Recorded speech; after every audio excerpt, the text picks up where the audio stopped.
What were the values that you felt your parents were trying to pass on to you? Tolerance. I mean, that was very important. I remember, you know, the Holocaust was kind of an example of how you don't discriminate. And when we first came to this country, well, my father afterwards got a job working for my uncle who made eyeglass frames, and he went to Atlanta in the 50s.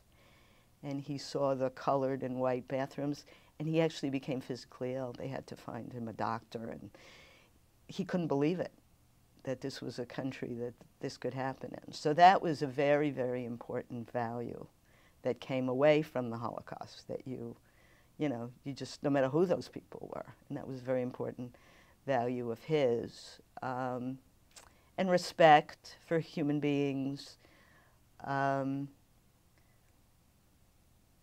You know, there was a lot of, I think, you know, there was a certain way that Jews were supposed to behave towards other people.